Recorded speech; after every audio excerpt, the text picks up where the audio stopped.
Ang mga kwento ng pag-ibig, kwento ng buhay at kwento ng pag-asa dito sa Barangay Love Stories. Love Stories.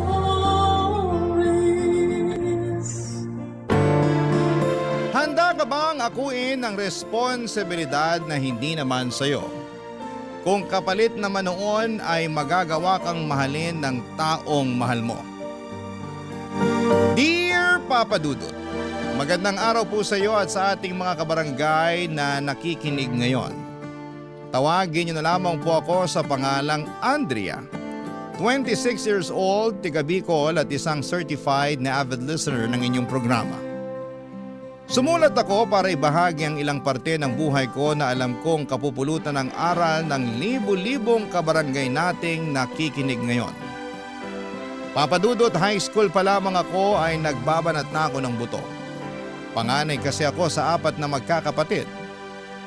Wala na akong nanay at ang tatay ko naman ay extra lamang sa pagtatrabaho sa may katayan ng baboy.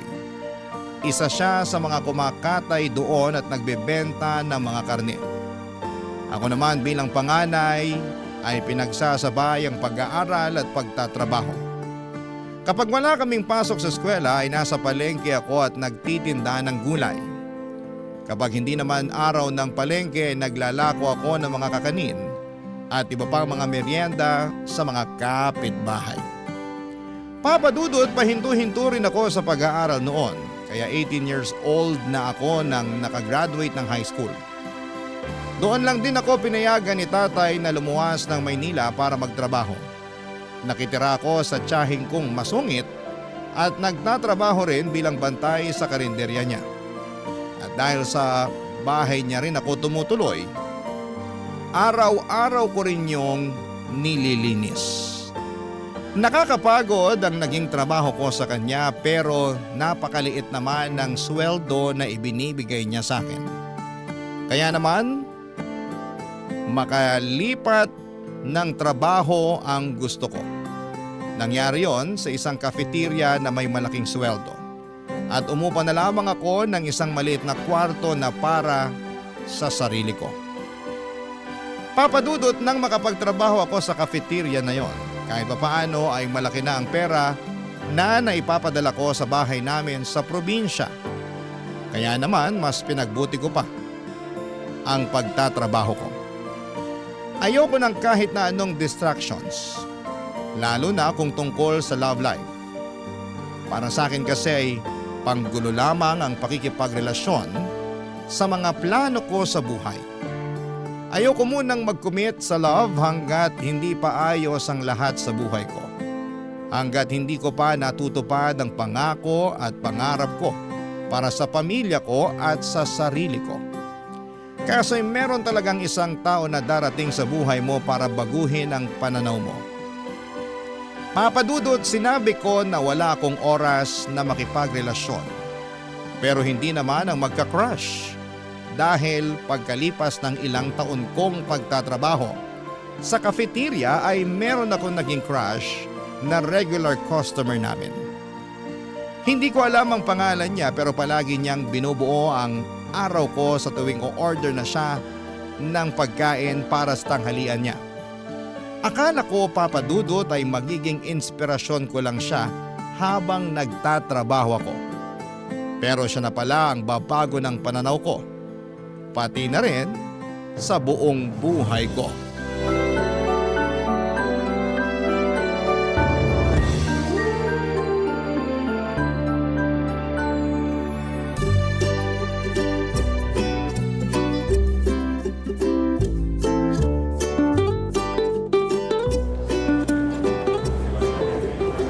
Ito na po yung sukli nyo. Ma'am, 350 po. Thank you po. Next po sa pila. Good morning, Miss Beautiful. Good morning din po, sir.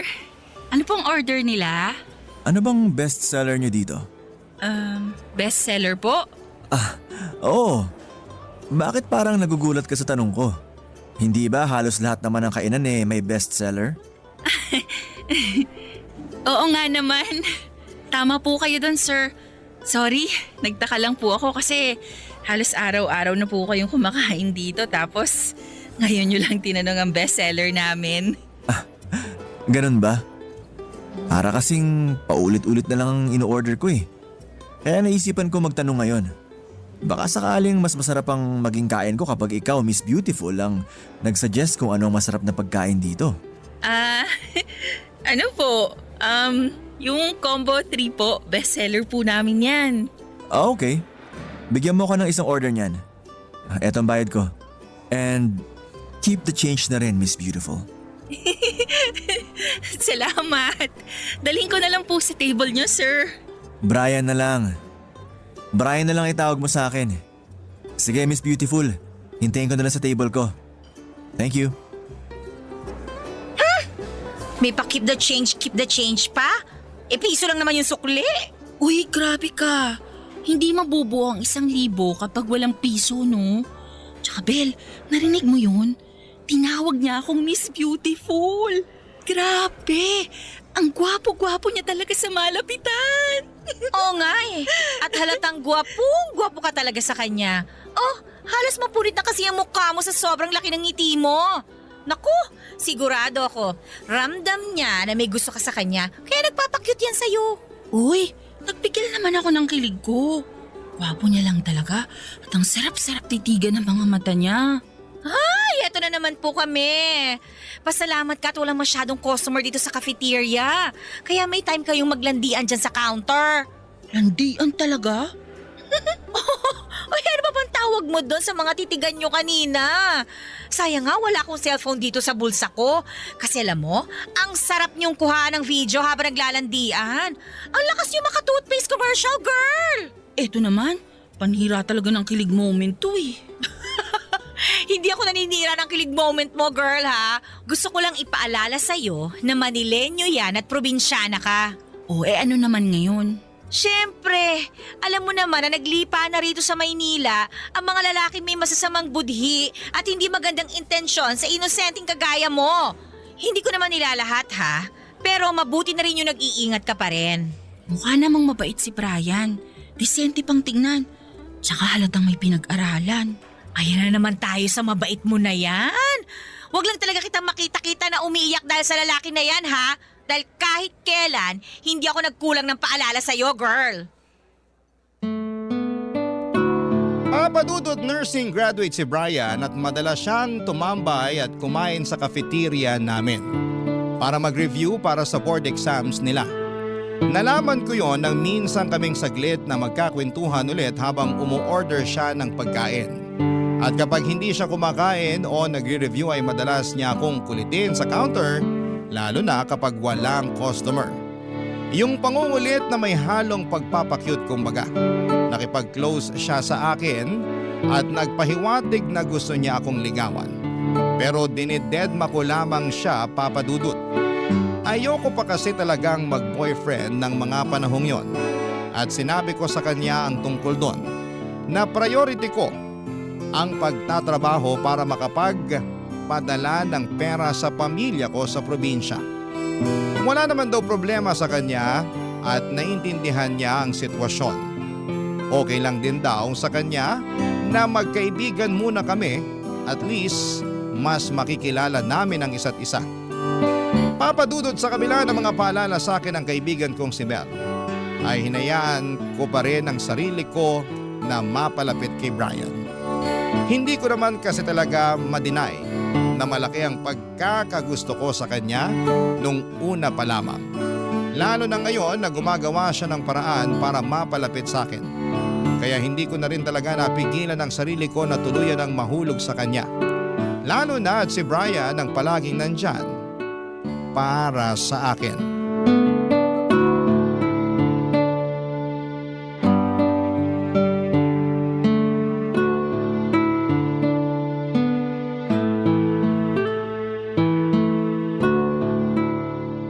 Hello, Tay!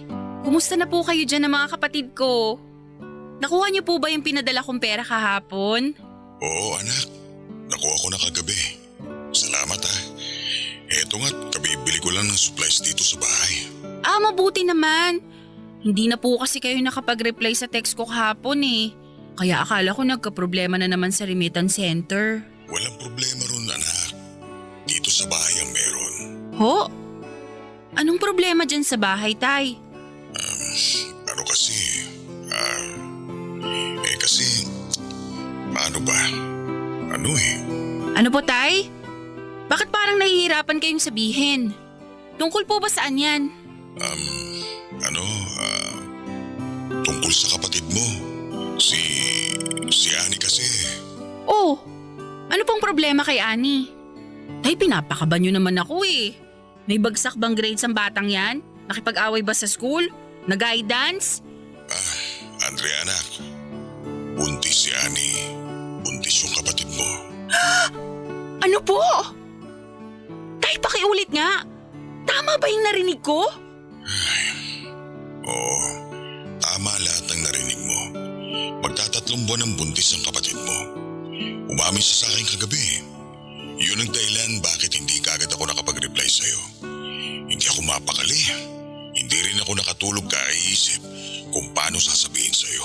Ano ba naman yan, Tay? Ano po ba kasing nangyari? Paanong nabuntis? Eh di ba kabilin-bilinan ko sa kanya na wala mo ng boyfriend? Ay, nandyan ba yung si Annie, Tay? Pakausap nga po ako. Nakapanggigil talaga yung batang yan eh. Wala siya dito, anak. Nasa bahay ng lola mo. Saka, huwag mo na rin siguro pagalitan. Nag-usap na kami kahapon. Magdamagdangang nag-iiyak ang kapatid mo. Tay, wala po akong pakialam kahit maghapon pa siyang mag-iiyak ulit. Basta pag uwi niya mamaya, sabihin niyo na tumawag ka agad siya sa akin. Ngayon na nga lang po ako nakapagpahinga sa trabaho. Tapos ganitong balita pang sasalubong sa akin.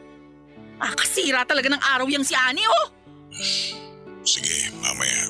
Patatawagin ko agad siya sa'yo kapag nakauwi na siya dito. Grabe naman po kasi, Tay. First year college pa lang siya tapos natuto ng lumandi. Swerte nga po siya, nakatungtong siya ng college eh. Eh ako po, halos magkandakuba na ako kakatrabaho para lang mapag-aral siya. Kasi ang pangako niya, magtatapos siya at tutulungan niya tayo. Nagsisisi naman yung kapatid mo sa nangyari. Pero sinabi ko nga sa kanya na wala na tayong magagawa pa dahil nakabuo na sila ng boyfriend niya. Mabuti na lang at handa rin siyang panagutan ng lalaki. Eh mabuti na lang po talaga. Kasi kung hindi, ako mismo magpapalaya sa kanya dyan sa bahay natin. Sige na po, Tay. Bababa ako na tong tawag. Sobra na po talaga akong na-stress eh. Text nyo na lang po ako kapag nakauwi si Annie para ako na lang pong tatawag dyan sa inyo. O sige anak, mag-iingat ka dyan ha. Salamat po, Tay. Kayo din po. Bye. Nakakainis naman talaga, oh. Yan ang landi-landi kasi. Hi Andrea, kanina ka pa ba? Sorry kung ngayon lang… Teka, okay ka lang ba? Bakit parang namumula yung mukha mo sa galit? Pwede nga lang sumabog na ako sa galit baka sakaling gumaan pa yung pakiramdam ko. Ay, o sige. Sabihin mo sa akin kung ano man yung problema mo. Baka sakaling mabawasan ang bigat na nararamdaman mo. Wag na. Pasensya ka na, Brian, ha? Baka masira ako pa yung araw mo kapag kunwento ko sa iyo yung nangyari. Ano ka ba? Makita pa lang kita, buo na ang araw ko. Kaya sabihin mo na sa akin kung ano man yung gumugulo sa isipan mo. Saka sinabi ko naman sa'yo, di ba? Makikinig ako sa kahit na anong problema mo. Tutulungan kita hanggat kaya ko. Dahil ayoko nakikitang nalulungkot ka o nahihirapan. Alam mo naman kung bakit, di ba? Kasi espesyal ka para sa akin, Andrea.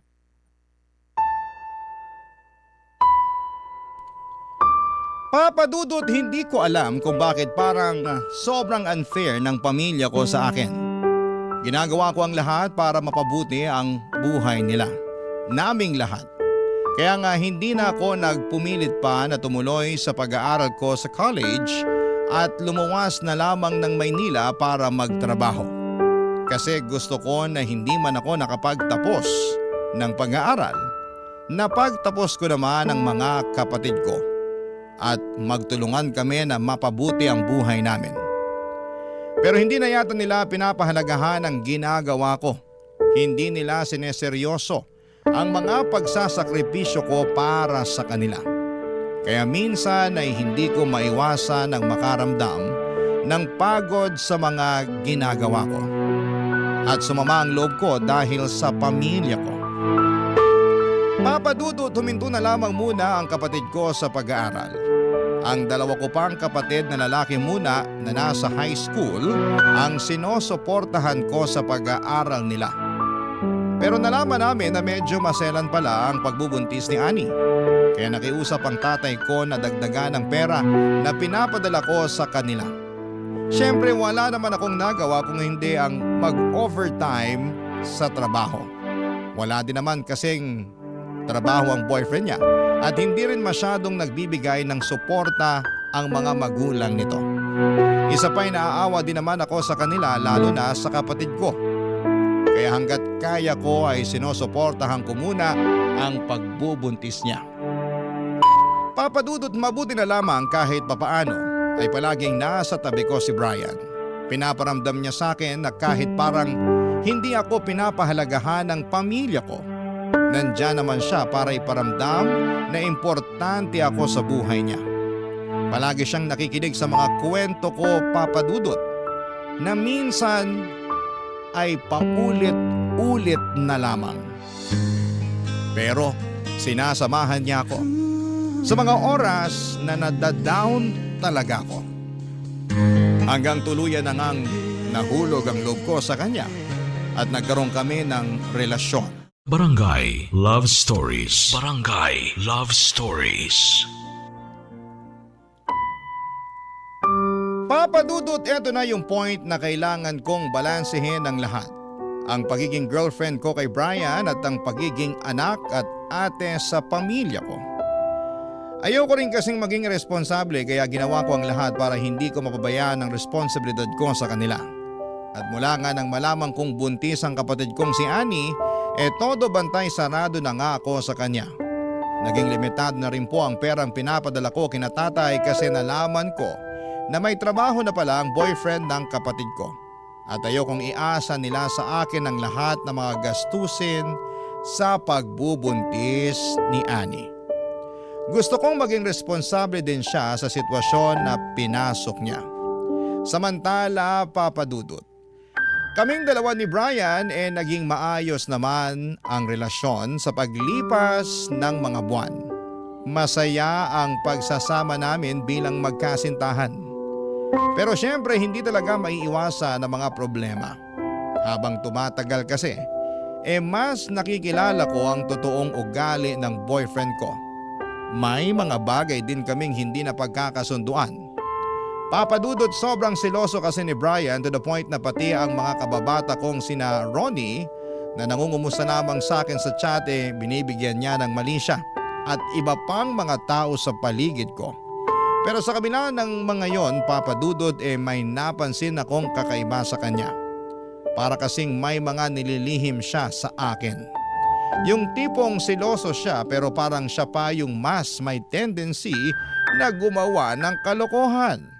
Ewan ko kung paranoid lamang ba ako dahil sa mga paulit-ulit na paalala sa akin ni Belle o sadyang gumagana ang women's intuition ko sa relasyon naming dalawa. Hanggang isang araw ay may napatunayan nga po ako, Papa Dudut.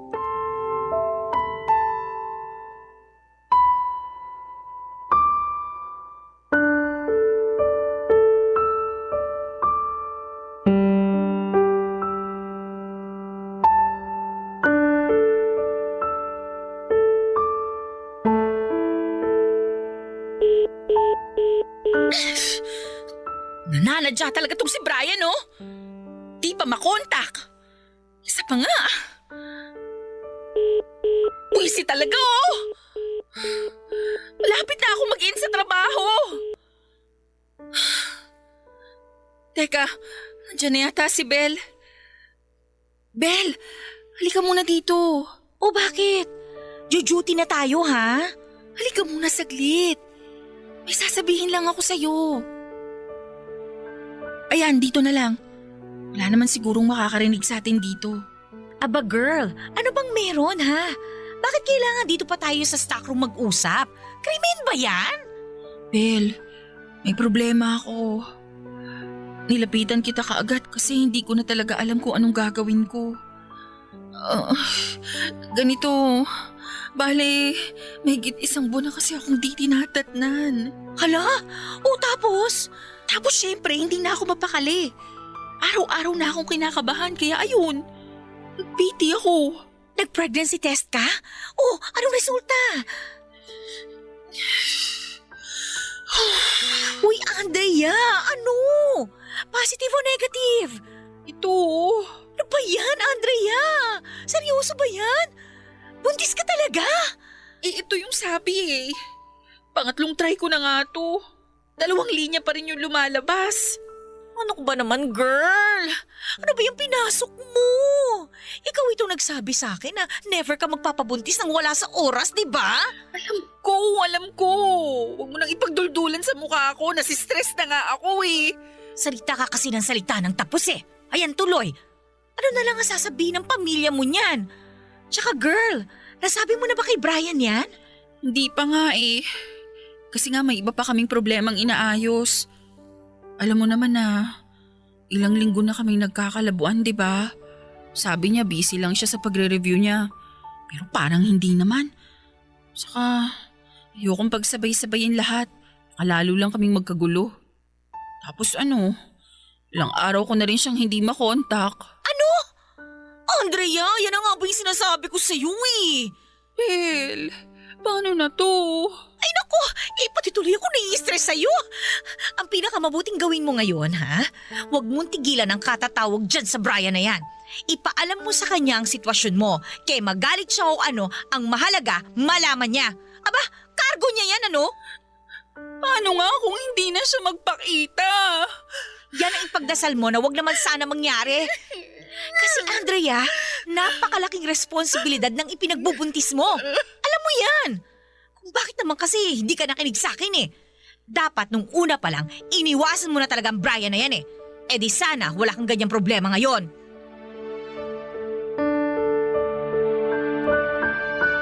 Papadudot, akala ko talaga dati ay sa mga pelikula lamang nangyayari ang mga ganong klase ng senaryo. Yung luluwas ng Maynila ang isang probinsyanang babae, makakakilala ng gwapong Manileño, mabubuntis at pagkatapos ay hindi na magpapakita o magpaparamdam pa sa kanya kahit kailan. Nakakatuwa na nakakagalit kasi parang nananadyang kapalaran.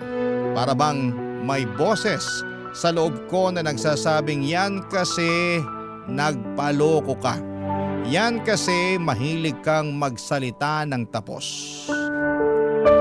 Papadudot, hindi ko na nga muli pang nakontak o nakita si Brian pagkatapos kong makatanggap ng isang text mula sa kanya na nakikipaghiwalay na siya sa akin. Walang kahit na anong paliwanag kung bakit kahit sinabi ko sa kanya na buntis ako at siya ang ama. At hindi na nga siya muli pang nagparamdam sa akin. Papadudot, walang gabi na hindi ako umiiyak ng dahil doon. Palagi kong pinagdarasal na sana ay muling magpakita si Brian sa akin. Para sana may pagkakataon pang magkaayos kami kahit na alang-alang man lang sa bata. Pero walang nangyaring ganon, Papadudot.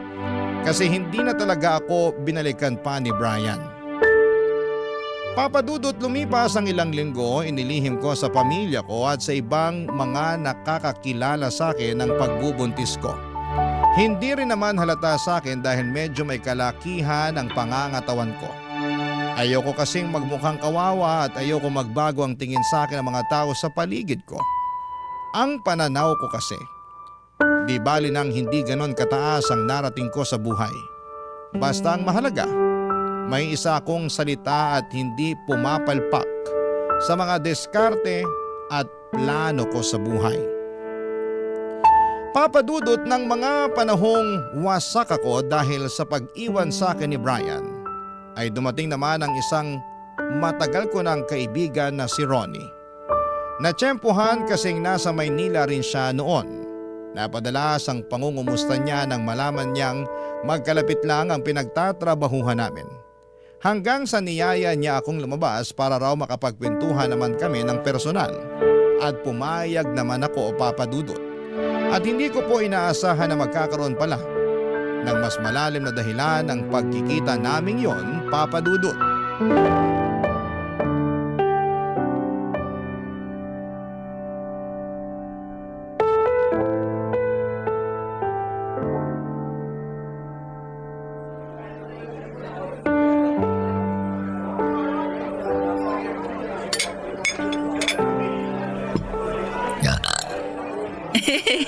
Sorry. Grabe yung digay mo. Parang palaka. Busog. Sarap talaga ng pagkain dito. Sinabi mo pa. Pero alam mo, Andrea, napansin ko, hanggang ngayon hindi ka pa rin nagbabago. Ang lakas mo pa rin kumain. Pero di ka naman tumataba. Ikaw din, hindi ka pa rin nagbabago. Bully ka pa rin. At pogi pa rin, di ba? Kaya nga crush mo pa rin ako hanggang ngayon eh. Yak! Ang sabihin mo, pilingero ka pa rin hanggang ngayon. Ikaw kaya yung matagal nang may crush sa akin. Binasted lang kita noon kaya nagtampo ka pa kunwari. Aray ko naman. Pinaalala pa talaga. Pero at least, di ba? Alam mong matagal na ako may feelings sa'yo. Saka malay mo, ito na pala yung chance natin para magkatuluyan tayong dalawa. Kaya mo pala ako niyayang lumabas. Kasi papasadahan mo ko ng mga hugot at banat mong ganyan. Hindi naman. Pero syempre, parang first date na rin natin to after ilang years na hindi tayo nagkita, no? Baka ilang years ka naman, akala mo 10 taon na yung nakalipas.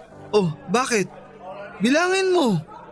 6 na taon na yata mula nung lumuwas ka rito sa Maynila. At ni isang beses, hindi ka man lang yata umuwi sa atin para magbakasyon.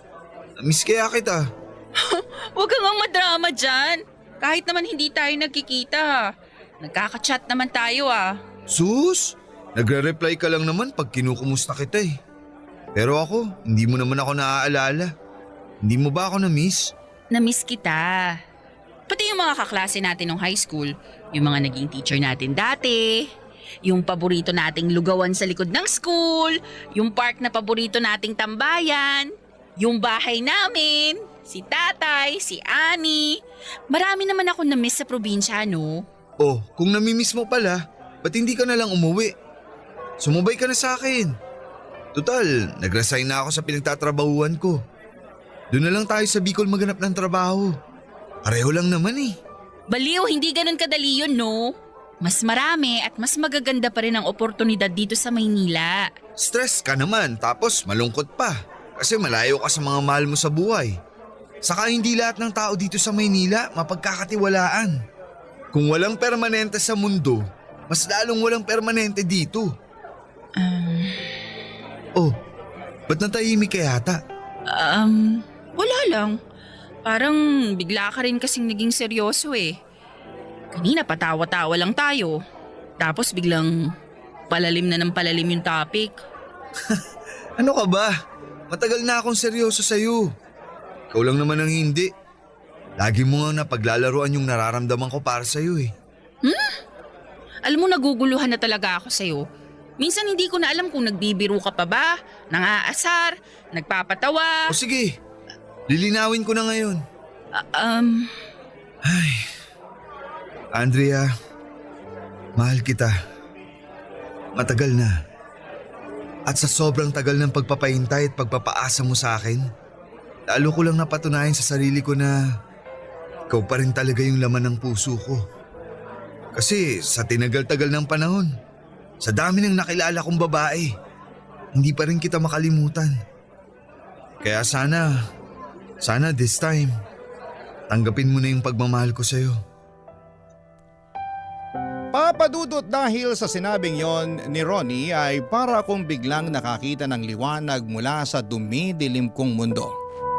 Yung tipo na biglang nagkaroon ng kasagutan ng mga tanong at problema ko sa buhay. Kaya ng araw ding yon ay sinagot ko na kagad si Ronnie at naging kami na nga. Nagsimula na rin akong magplano para sa aming tatlo ni Ronnie at nang ipinagbubuntis ko. Oo, plano ko na si Ronnie na ang pasasagutin ko sa responsibilidad na iniwan ni Brian sa akin.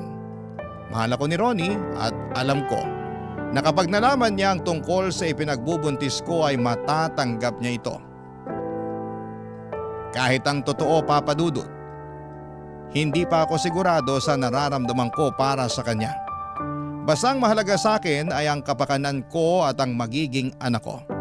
At hindi ako uuwi sa aming probinsya na isang disgrasyada. Hindi ako pagchichismisa ng mga kapitbahay namin at kamag-anak. Papa Dudut, sa puntong ito, alam kong maraming kabarangay ang maiinis sa akin. Pero ano bang magagawa ko? Yon ang totoo.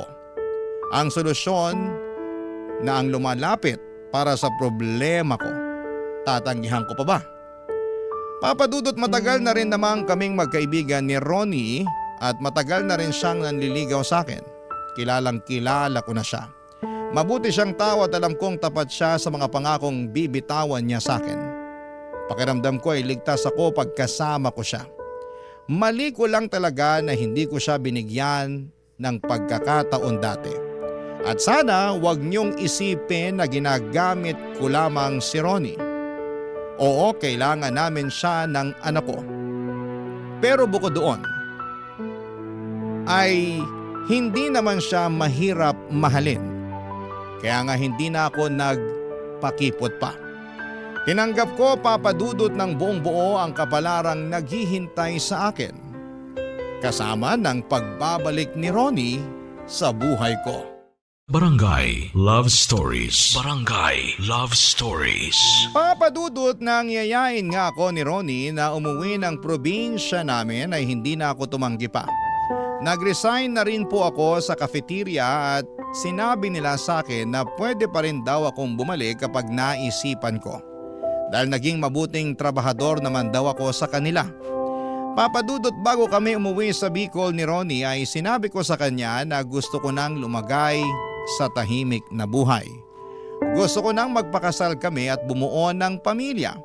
At nang sinabi ko yon sa kanya ay nakita ko na talagang nagulat siya. Alam niya kasi kung gaano ako kaseryoso sa pagtatrabaho para sa pamilya ko.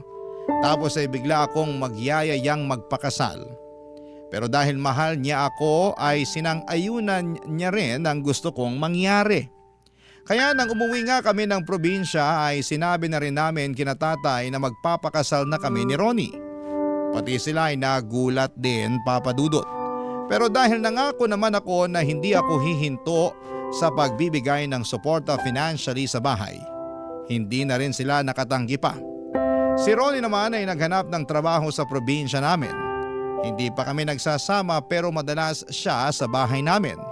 At ang usapan namin sa oras na makasal kami ay sa bahay muna namin kami titira. Nagbukas din kasi ako ng munting tindahan para may pinagkakakitaan ako. Papa Dudut, kahit papaano ay nabawasan talaga ang bigat na nararamdaman ko dahil sa problema ko. Sabi na nga ba at mahal na mahal ako ni Ronnie. Kaya papayag siya sa lahat ng mga plano ko. Kaya lang syempre bago mangyari ang lahat ng iyon ay kailangan ko pa rin ipaalam sa kanya ang tungkol sa pagbubuntis ko. At yon ang isa sa mga problema ko na hindi ko alam kung papaano ko lulusutan. Hanggang sa si Ronnie na nga ang nagsimulang makapansin ng lahat-lahat, Papa Dudut.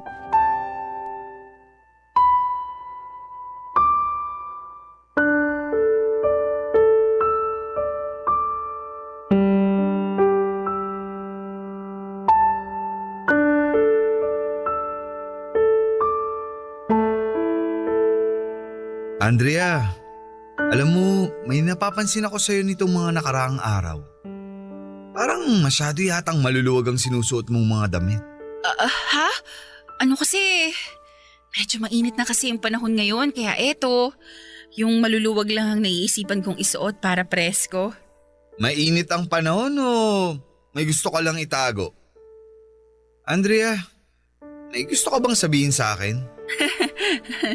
Bakit parang ang seryoso mo naman, Ronnie? Ay, buntis ka ba? Ha? Andrea, gusto kong malaman ang totoo mula sa'yo.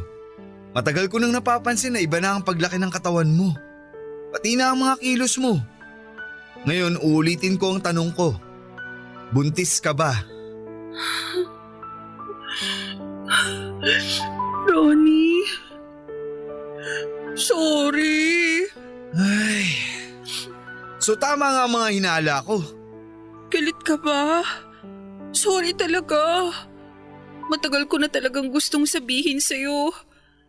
Pero hindi ko alam kung paano ko sisimulan eh. Hindi ako galit, pero ang totoo, medyo nakakagulat na nakakasama ng loob. Kasi pakiramdam ko, wala kang tiwala sa akin. Andrea naman, bakit kailangan mong magsinungaling at itago sa akin to? Kasi nga natatakot ako. Natatakot ako na pag nalaman mong buntis na ako sa ibang lalaki, baka magbago yung tingin mo sa akin. Baka iwan mo ko. Alam mo namang hindi ko gagawin sa'yo yun, di ba? Mahal kita eh. Sinabi ko na sa'yo dati pa. Lahat gagawin ko para mapasaya ka lang. Naibigay lang sa'yo yung buhay na gusto mo. Basta magpakatotoo ka lang sa akin. Yun lang naman ang hinihingi ko eh.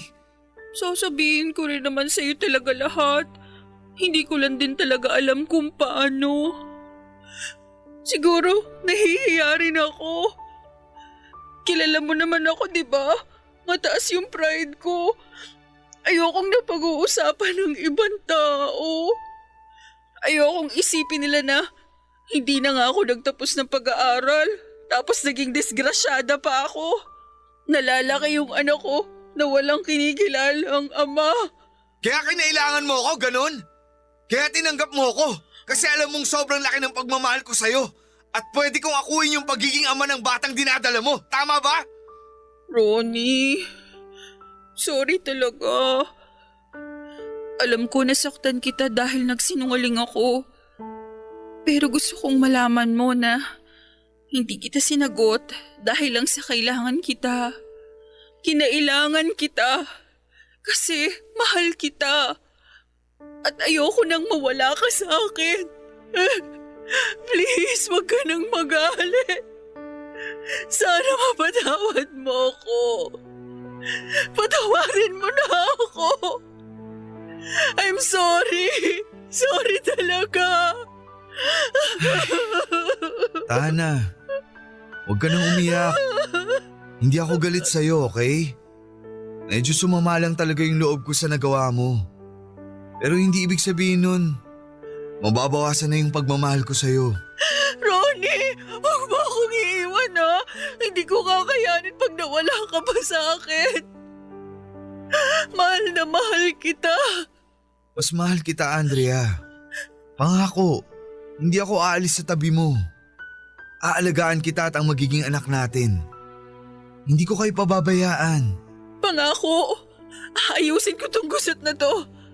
Paghanda na ako at okay na ang lahat, aaminin ko rin kina tatay ang totoo. Basta ngayon, kailangan kita sa tabi ko. Ikaw ang lakas ko, Ronnie. Mahal na mahal kita. Papadudot na kahinga na rin po ako ng maluwag matapos ang pag-uusap naming yon ni Ronnie. Kitang-kita ko sa mga mata niya na nasaktan siya at naguluhan sa mga nalaman niya.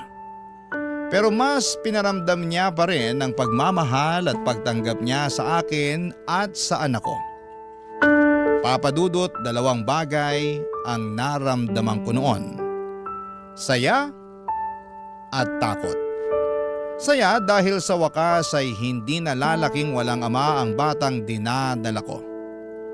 Isang bubong or isang buong pamilya na kaming tatawagin. At takot naman dahil baka isang araw tulad ng nangyari sa amin dati ni Brian ay magbago din ang lahat sa amin ni Ronnie. Ayokong mangyari yon, Papa Dudut.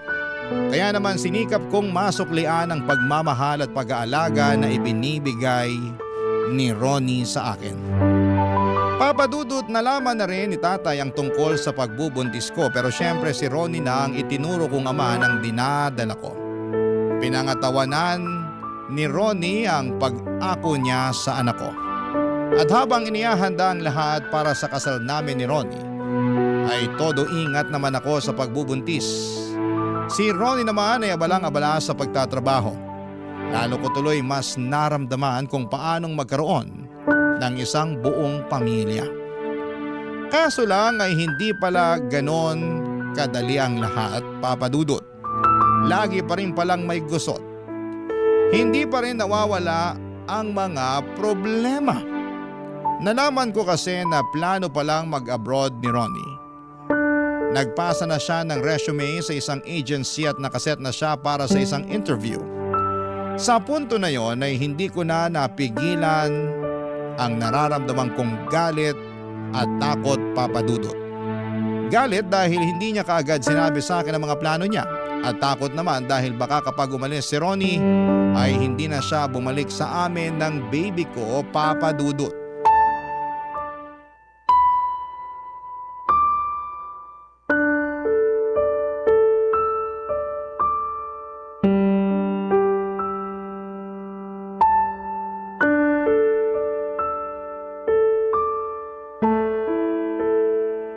Ano ba kasing ikinagagalit mo?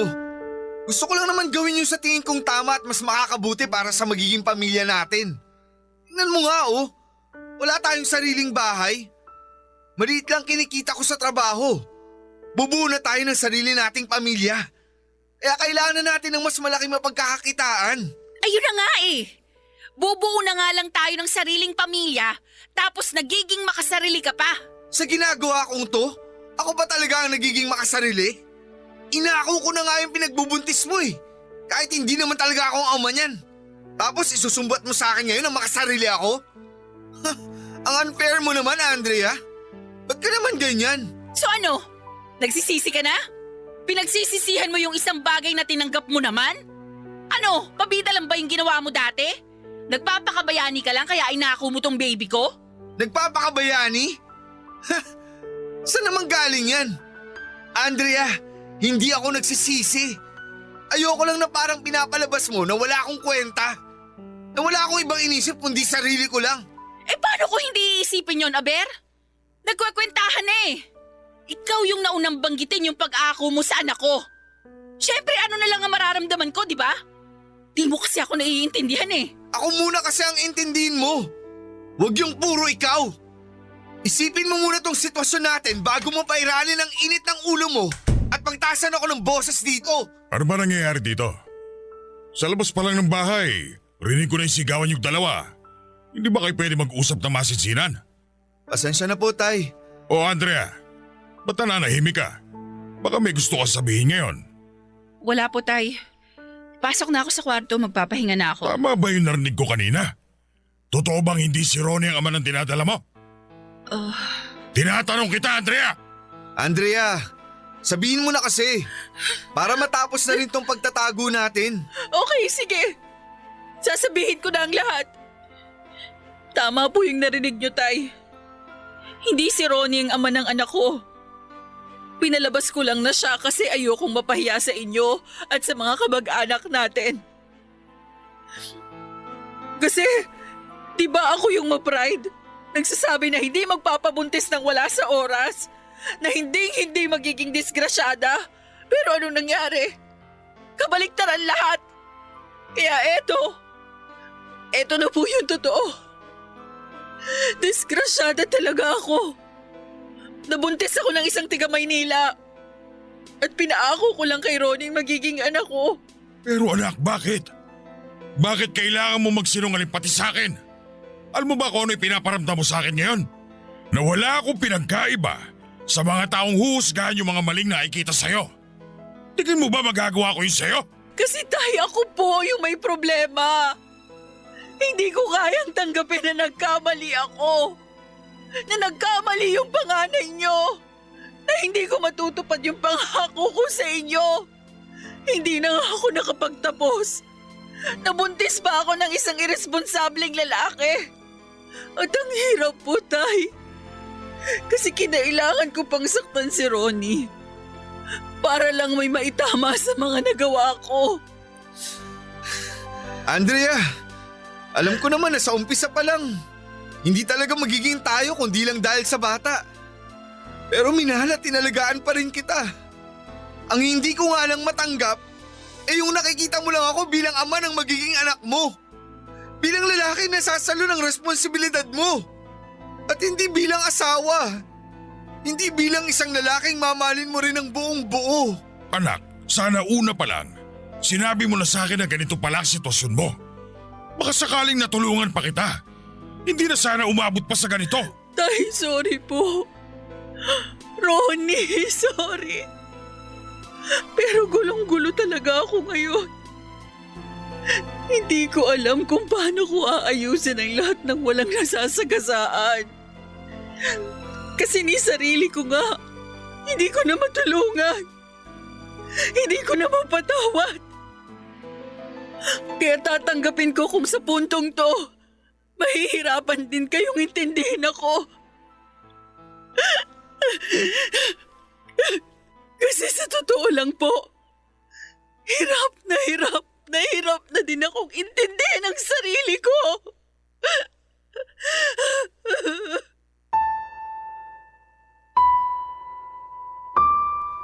Papadudot ang sabi nila kapag nagsabi ka na ng katotohanan. At kapag natuldo ka na ang pagsisinungaling mo, gagaan na ang pakiramdam mo. Pero bakit sa akin ay parang kabaligtaran? Kasi noong gabi na nasabi ko na kay tatay ang tungkol sa totoong ama ng ipinagbubuntis ko, parang literal na bumagsak sa akin ang kalangitan. Yun ang isa sa mga pinakamabigat na eksena sa buhay ko, Papa Dudut. Doon ko kasi na-realize na ang selfish ko pala. Sa kagustuhan ko ng maging isang role model sa mga tao sa paligid ko. Niloko ko hindi lang ang pamilya ko, kundi pati na rin ang sarili ko. Sa takot kong mapahiya sa mundo, nasaktan ko ang natatanging lalaking tinanggap ang buong pagkatao ko. At ang nakakapanghina pa doon, yung maiisip mong parang kahapon lang ay ang saya-saya mo. Parang kahapon lang ay okay na ang lahat at konti na lamang ay parang kumpleto na ang buhay mo, tapos ngayon ay biglang binawi na ng pagkakataon ang lahat. Papadudod sa ngayon ay mag-isa na muna akong nakikipagsapalaran at inaayos ang lahat ng problema na meron ako. Mas pinili ko na munang ayusin ang sarili ko kaya lumuwas ulit ako ng Maynila at nagtrabaho. Nakapanganak na ako at mag-iisang taon na rin ang munti kong anghel. Siya rin muna sa ngayon ang nag-iisang pinaguhugutan ko ng lakas at inspirasyon para magpatuloy sa buhay. Pero syempre nandyan pa rin si tatay na umaalalay din sa akin sa kabila ng lahat ng mga nangyari at pagsisinungaling ko sa kanya. Tungkol naman po kay Ronnie, hindi pa kami nagkakaayos pagkatapos ng huling pag-uusap naming yon, Papa Dudut. Aaminin ko na nami-miss ko na si Ronnie at napamahal na rin siya sa akin. Pero pareho pa namin kailangan ng panahon para maghilom. Kapag nangyari yon at may puwang pa rin ako sa puso niya, gusto kong malaman niya na nandito lamang ako at naghihintay sa pagbabalik niya. Hanggang dito na lamang po ang liham ko, Papa Dudut. Maraming salamat po sa pagpili ng istorya ko. At sana po ay may natutunan dito ang ating mga kabarangay. God bless po and more power po sa lahat ng bumubuo ng inyong programa sa radyo, Papa Dudut. Ang inyong forever, kapuso at kabarangay, Andrea. Ano ang masasabi mo sa ating Barangay Love Stories today? Aabangan namin yan sa aming comment section.